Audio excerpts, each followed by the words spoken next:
आज की क्लास में सभी बच्चों का स्वागत करती हूँ। आज हम पढ़ेंगे परमाणु की संरचना के बारे में। वास्तव में परमाणु जो है अति सूक्ष्मतम कण होता है जो रासायनिक क्रियाओं में भाग नहीं लेता।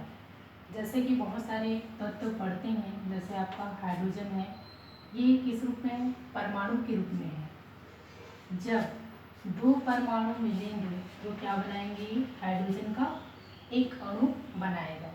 अर्थात कहने का मतलब ये है कि अणु से परमाणु जो है क्या होता है? छोटा होता है। यानी परमाणु क्या है? एक सूक्ष्मतम कण होता है।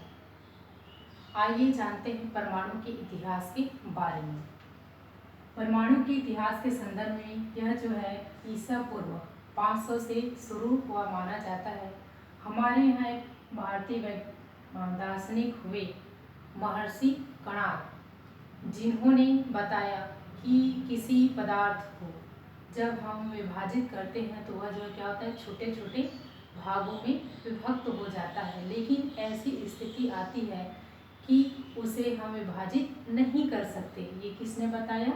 महर्षि कणाद ने। इसके पश्चात ल्यूसिपस नामक एक ग्रीक दर्शन शास्त्री आए और उनके शिष्य हुए डेमोक्रिटस, जिन्होंने यह बताया किसी पदार्थ को तोड़ने पर वह जो है कई भागों में टूट जाता है, लेकिन एक ऐसी स्थिति आती है कि उसे और छोटे भागों में तोड़ा नहीं जा सकता।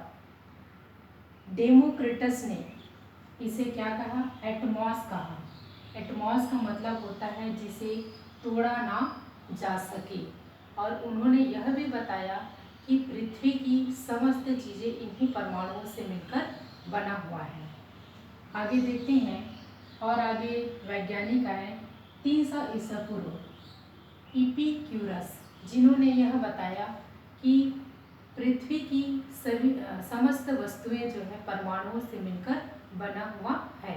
तत्पश्चात 1808 में ब्रिटेन के वैज्ञानिक आए जॉन डाल्टन, जिन्होंने बताया कि समस्त जितने भी प्रयोग हुए हैं वो प्रायोगिक रूप से सत्य है। इसके लिए उन्होंने एक सिद्धांत बनाया जिन्हें क्या कहते हैं? परमाणु सिद्धांत कहते हैं। इन्होंने एक पुस्तक भी लिखा है जिनका नाम है a new system of chemical philosophy, जिसमें उन्होंने परमाणु के बारे में विस्तृत रूप से वर्णन किया है।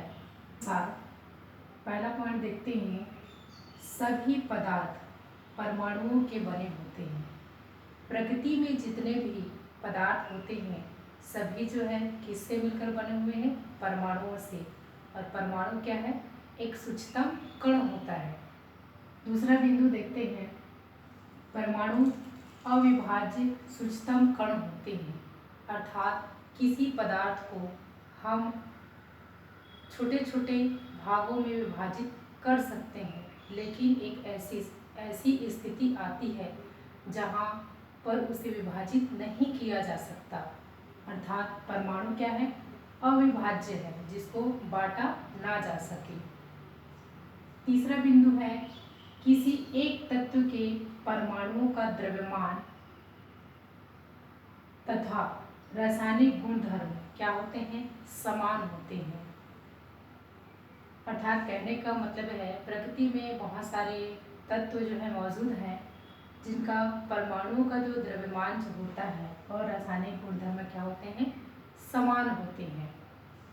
अगला पॉइंट, अलग अलग तत्वों के परमाणुओं का द्रव्यमान एवं रासायनिक गुणधर्म क्या होता है? अलग अलग होता है। यानी बहुत सारे जो तत्व होते हैं जिनका रासायनिक गुणधर्म और उसका द्रव्यमान जो है क्या होता है? अलग अलग होता है। पांचवा बिंदु होता है, यौगिकों में परमाणुओं की सापेक्ष संख्या एवं प्रकार निश्चित होती है। परमाणुओं का जो आकार जो होता है वो क्या होता है? निश्चित होता है।